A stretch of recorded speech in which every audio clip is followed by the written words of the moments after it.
I?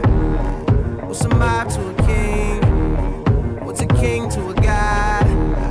What's a god to a non-believer who don't believe in anything? Tell him. I never loved him. Never?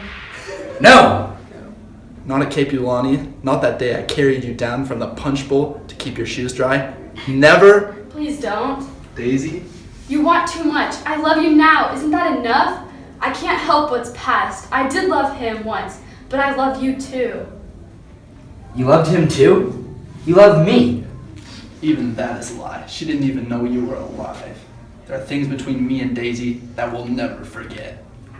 I need to speak to Daisy alone. You see, you've got her all excited now, old sport. Daisy. Leave it alone. If I said I'd never loved Tom, I wouldn't be true. Of course it wouldn't. As if it mattered to you! Of course it matters. See, Daisy, I'm gonna take better care of you. You're not taking care of Daisy anymore. You see, she's leaving you.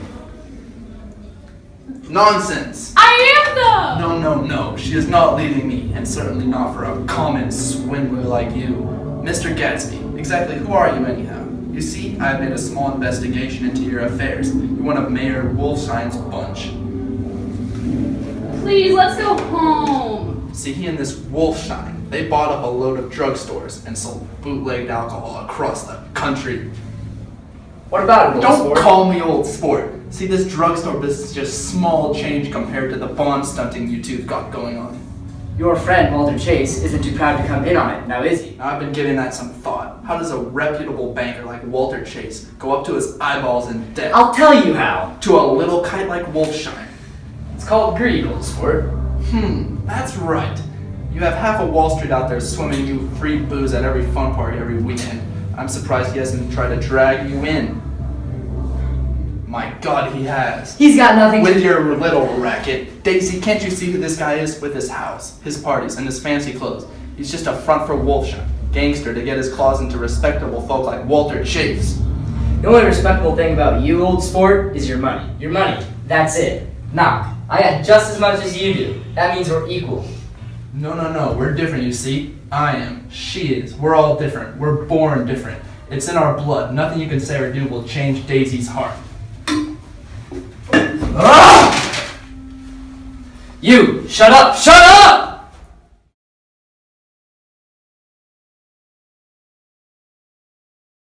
Then I turned back to Gatsby and was startled at his expression. He looked, and this is said in all contempt for the babbled slander of his garden, as if he had killed a man. For a moment, the set of his face could be described in just that fantastic way.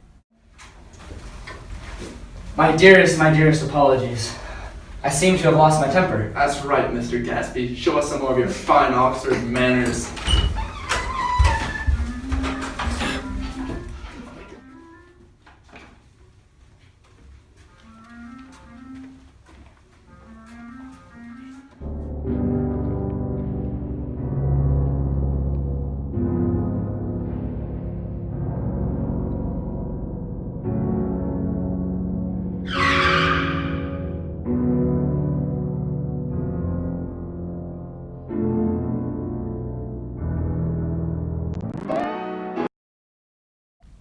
I hadn't gone 20 yards when I heard my name, and Gatsby stepped from between two bushes into the path. I must have felt pretty weird by that time, because I could not think of nothing except the luminosity of his pink suit under the moon. Nick, What are you doing? just standing here, old sport. Did you see any trouble on the road? Yes. Was she killed? Yes. I thought so. I told Daisy I thought so. It's better that the shock should all come at once. She stood it pretty well. He spoke as if Daisy's reaction was the only thing that mattered.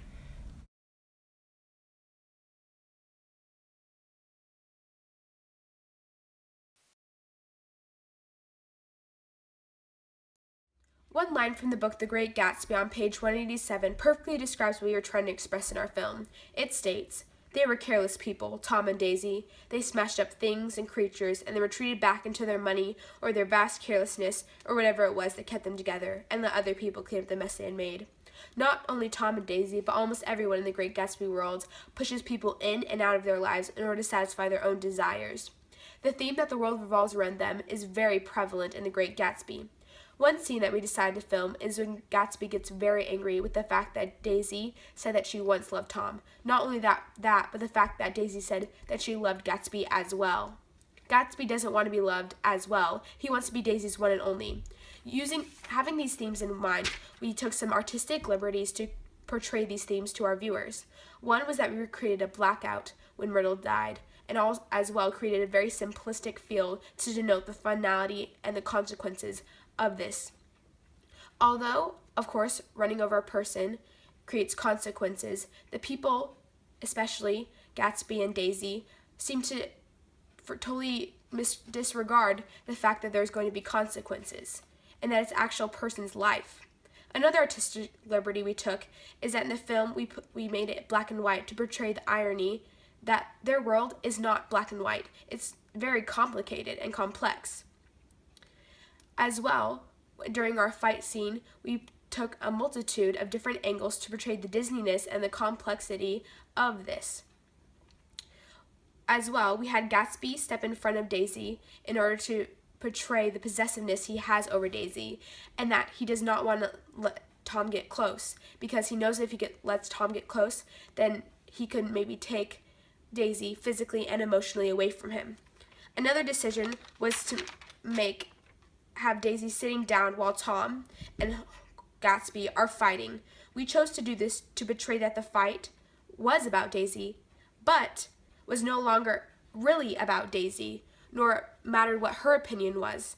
It was more about the fight, who was better or who was more qualified. Like it says in the book, he, Gatsby, did not know that it was already behind him, somewhere back in that vast obscurity beyond the city where the fields of the Republic rolled on under the night. This is a line from the book, and Gatsby doesn't realize that Daisy is already behind him. The film ends with everyone leaving the room, and Gatsby extends his arm, but Daisy rejects him. Everyone in this novel is trying to figure out, grasp, and almost in a way perfect the life they are living, but as Fitzgerald ended the book with, "It eluded us then, but that's no matter. Tomorrow we will run faster, stretch out our arms farther, and one fine morning."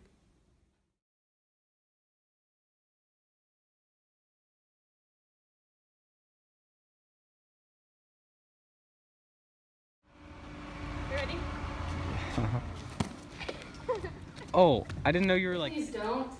Daisy? Please don't. Daisy? You want too much. I love you now. Isn't that enough? I can't help but. Even that is a lie. Who's starting? Yes. Nonsense! Nonsense! I am though. No, it's us. No. Oh, that was it. Oh wait.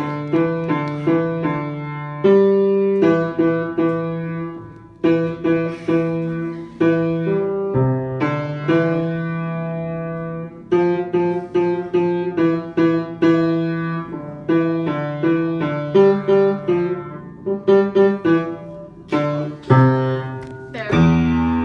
Your friend, Walter Chase, isn't too proud to come in here. I've been giving that some thought. How does a reputable banker like Your money, that's it. not?